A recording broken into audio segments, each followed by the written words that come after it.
E aí, turma? Tudo bem com vocês? Bom, dando continuidade ao nosso módulo 4, irei continuar falando sobre o período da Guerra Fria. Iniciaremos com a correção, tá? Das atividades que eu havia passado.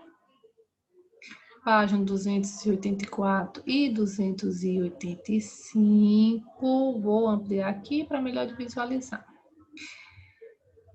Lê o texto a seguir, que aborda um tema bastante polêmico em relação à Guerra Fria. Letra A. Qual a situação exposta pelo autor do texto?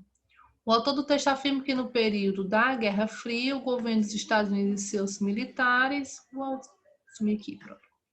O governo dos Estados Unidos e os seus militares trabalhavam lado a lado com o fabricante de armas e recebiam cada vez mais pedidos por causa da corrida armamentista. B. Por que os fabricantes de armamentos tinham interesse em manter a Guerra Fria? Óbvio, porque estavam lucrando bastante com isso, com o grande número de fabricação de armas, ok?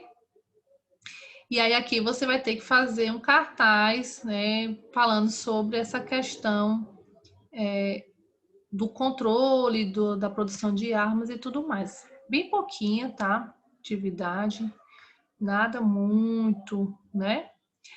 E aí a segunda ele pede para você marcar a opção correta com relação à separação da Alemanha Ocidental e Oriental. O item correto é o item B de bola. Terceira questão não é para fazer, ok? Vamos agora. Pronto.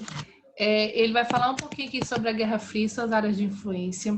Falamos na nossa aula anterior que o mundo estava dividido entre esses dois polos, o socialismo e o comunismo. O socialismo com base na União Soviética e o socialismo comunista, não, socialismo e o capitalismo, desculpa. E o socialismo com base na União Soviética e o capitalismo com base nos Estados Unidos. E aí que eles não se enfrentavam diretamente, mas eles passaram a influenciar outras nações, e aí essas nações passaram a ter conflitos internos.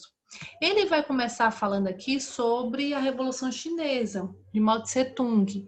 A China ela vai ser realmente baseado nas ideias sociais, né? E aí realmente o partido do Mao Tse-tung se aliou à União Soviética, lutando contra grupos conservadores que existiam dentro do país, e aí eles deram início, em 1934, uma longa marcha, uma mobilização que propunha a defesa das ideias comunistas. E aí eles passaram a se aliar principalmente com os camponeses para tomar o poder. Quando em 1949, uma vitória militar dos grupos comunistas leva Mao Tse-tung ao poder, ok? E aí ele inicia realmente um período bastante complicado, porque há uma questão de censura, há uma perseguição àqueles que não eram a favor das ideias comunistas, e aí ele tem um processo que ele vai denominar de revolução cultural. Ou seja, esse processo buscava colocar dentro da sociedade os valores que eles acreditavam ser sociais. E deveriam ser substituídos, né, aqueles valores conservadores deveriam ser substituídos por valores proletários.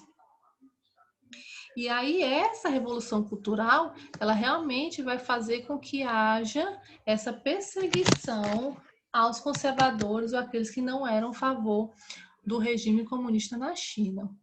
E aí na América eu vou ter Cuba como a principal nação a ser implantada o sistema comunista. É bom a gente entender que durante ali a década de 50, Cuba ela era dominada, ela era governada por Fulgêncio Batista, que era um aliado direto dos Estados Unidos.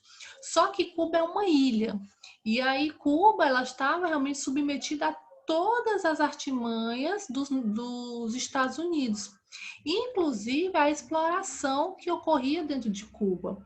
Ou seja, Cuba estava se tornando uma sociedade extremamente explorada, ou seja, os Estados Unidos produziam os cassinos lá, havia a questão das drogas, enfim, da exploração sexual.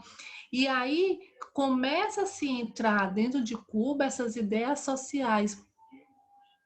E aí o governo de Fulgêncio Batista ele começa a se tornar impopular dentro de Cuba, quando eu tenho um dos seus principais opositores, que é Fidel Castro, os irmãos Castro, na verdade.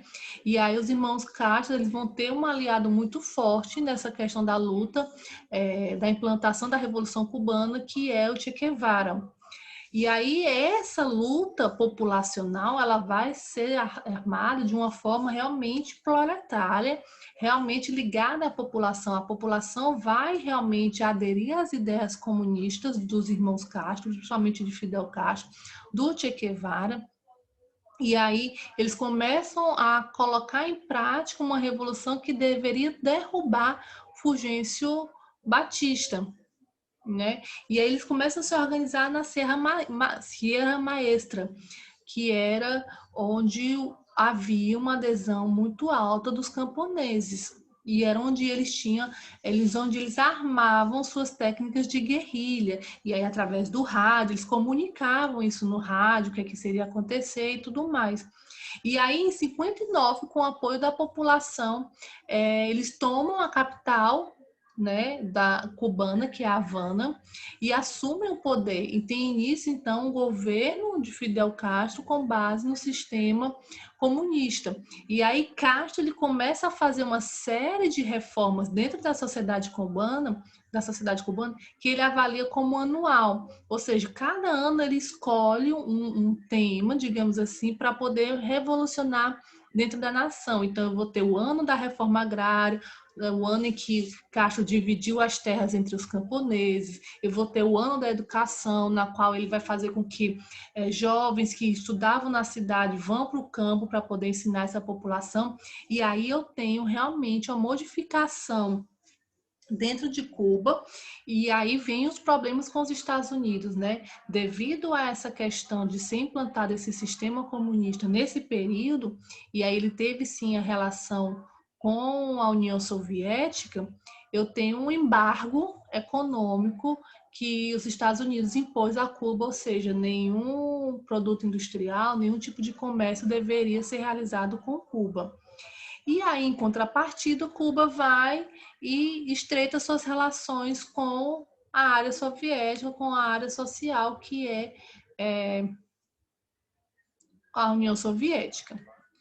No livro de vocês, essas páginas para cá, 288 e 289 não traz, mas é bom a gente falar também do Vietnã.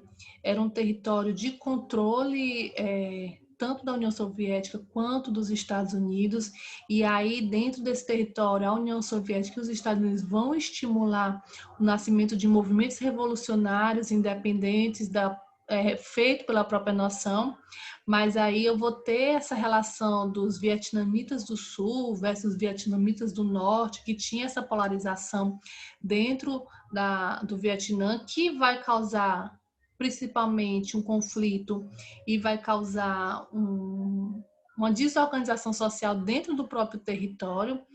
E aí a gente tem o conflito maior, que é a Guerra do Vietnã, que é justamente entre esses dois polos, influenciados pela União Soviética e pelos Estados Unidos, na qual quem sai perdendo totalmente é a população vietnamita. E aí eu tenho o uso de armas químicas, ou seja, os Estados Unidos vai influenciar, vai vender esses produtos também à União Soviética. E aí essa relação realmente, para aquele lado que saísse vencedor, ou os vietnamitas do norte ou vietnamitas do sul, colocaria a possibilidade de controle da nação, ou os Estados Unidos ou a União Soviética. Ok?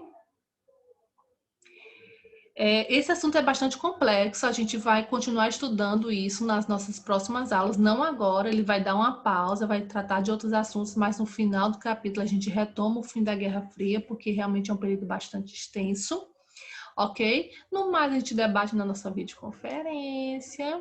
Beijos, bye!